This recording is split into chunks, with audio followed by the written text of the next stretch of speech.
Hello students, till now we have studied about the resistance and resistivity of a conductor. Now today we are going to study a few more points in current electricity. The first one is drift velocity. Let us study what is drift velocity.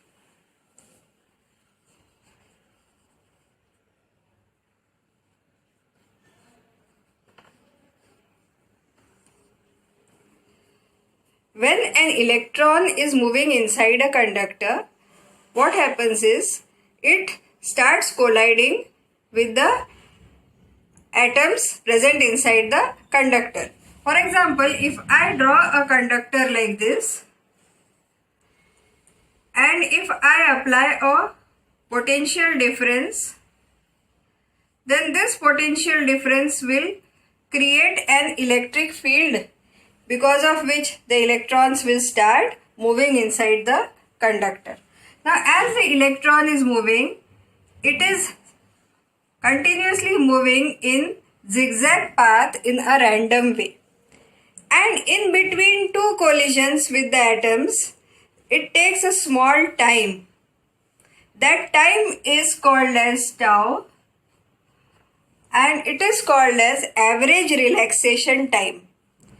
Average relaxation time is tau. It is the time between two successive collisions. Between two successive collisions we are taking because in between two successive collisions it travels in a straight line. So tau is average relaxation time or time between two successive collisions. So this you have to understand properly, that this tau is the time between two successive collisions. We are taking this because we are now moving to the next concept of drift velocity. Drift velocity is the average velocity with which an electron would move in a conductor. So when you apply the potential difference, the electron acquires a certain velocity on an average. That velocity is called as drift velocity. It is denoted by the symbol Vd. Vd is the symbol of drift velocity. Now we have to derive an expression for drift velocity. So we have to use our first equation of motion, which is very simple. V equal to u plus at. V equal to u plus at, as you know. U is the initial velocity of electron, which we take as 0, and t is equal to tau. So we get the formula V is equal to 0 plus a into tau, or we can write V is equal to a into tau. Now in this formula, acceleration is a.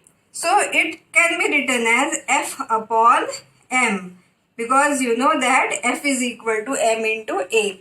Now this velocity is called as drift velocity, so I write it as V into d. F is equal to m into a. So similarly you can write F is equal to E into E. This formula you have studied in electrostatics, where E is the electric field and small e, capital E is electric field and small e is the charge of electron.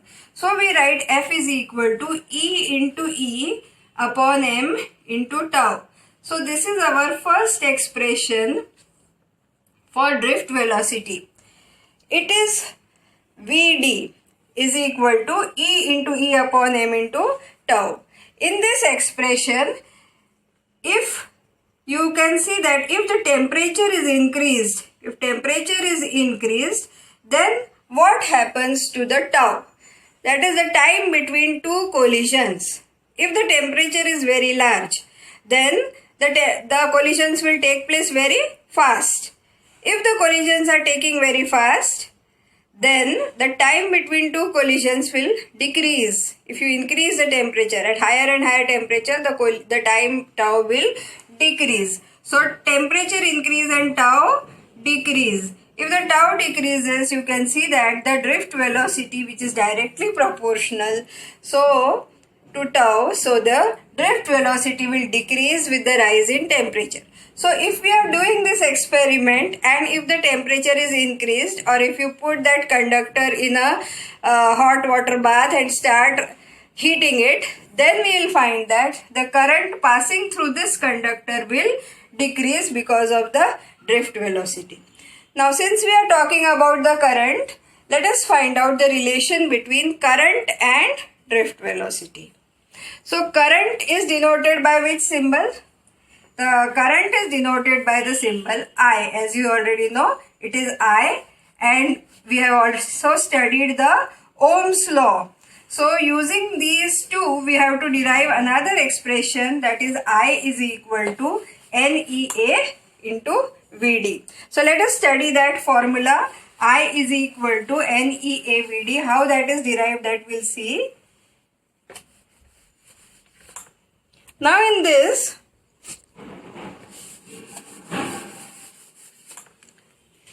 I is the current, I is equal to Q upon T.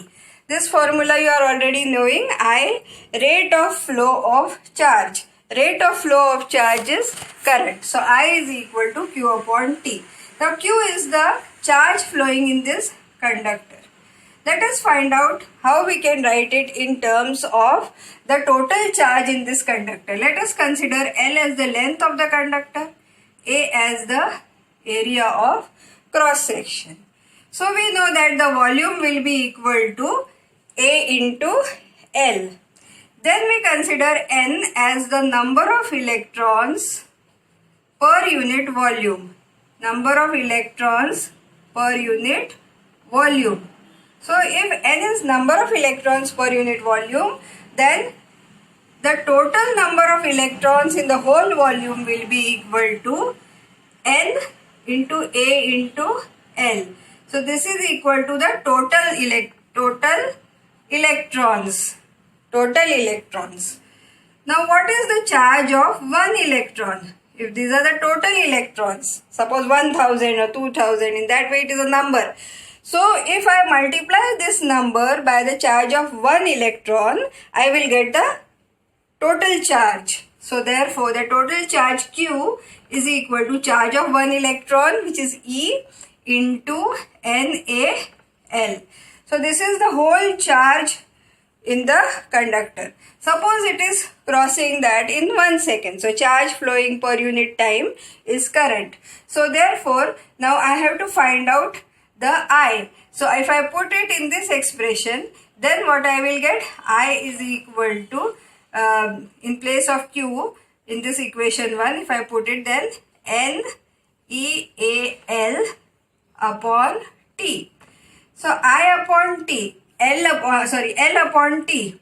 What is L? L is length of conductor and T is the time. So, L upon T, distance upon time, is nothing but velocity. So, that is the velocity of the drift velocity of the electron, which is moving from point first initial to the last point, from the starting point to the end point of conductor. So, L upon T is nothing but drift velocity. So, I is equal to, if I write for this, L upon T as Vd. So, I is equal to NEA into Vd. So, this is our formula for the drift velocity of in terms of current. So, you can see that if the temperature is increased, then drift velocity will decrease, as we have seen, and therefore the current will also decrease. So, this is the expression for the current I, and the two expressions which we have derived, the first is Vd, E into E upon M into tau, and I is equal to NEA Vd. Now, both expressions are important for studying or explaining the drift velocity. I hope it is clear to you. Now, let us derive an expression for resistivity. Rho is equal to M upon N E square tau. Now this expression is very important as it helps us in understanding resistivity and the factors which affect the resistivity. So let us derive this expression. For that, we'll write the first formula I is equal to NEA VD. And our second formula which we already have derived, VD is equal to E into E upon M into tau. Now in place of this VD, we will substitute the value of E into E upon M into tau. So here we will substitute. So what I will get is I is equal to NEA into E upon M into tau. Now E into E is E square. So I can write I is equal to N into E square A E tau upon M. Now this is the formula for current. Now if I want to write the formula for resistivity, then I can write the formula for rho is equal to R into A upon L. Now formula for R is written as V is equal to I into R. So if I want to write the formula for R, then is equal to V upon I, as V is equal to I into R. So in place of R, I will substitute V upon I. So I will get here V rho is equal to V into A upon I into L. Now in this I here, I will substitute this whole formula in place of I. So I will get here rho is equal to V into A upon N E square A E tau upon M into L. Now here you can see that I can cancel the term A and I can write here V as E into L. So what I will get is rho is equal to E into L upon N E square E tau L, and this M is going in the numerator because it is here in the denominator because of the reciprocal. Now E and L will get cancelled, and so I get the formula rho is equal to M upon N E square tau. Now this formula is very important and you have to remember this from the exam point of view, that you have to understand how N affects the resistivity or how resistivity is dependent upon N. You know that the conductors have large number of free electrons. So if they have very large number of, for example, copper, if it is having very large number of free electrons, then the resistivity of that material will be very low. Okay, if this is very large, then the resistivity will be low and it will be a very good conductor. Conductivity will be high. Similarly, it is dependent upon this tau factor also, inversely proportional. If you increase the temperature, we have seen that tau decreases and the resistivity of that conductor will increase. So all the metallic conductor have negative temperature coefficient of resistance. It means that if we increase the temperature, then their resistivity will also increase, the conductivity will decrease. Okay, so as the temperature is increasing, their resistivity also goes on increasing and conductivity goes on decreasing. So I hope it is clear to you. Thank you.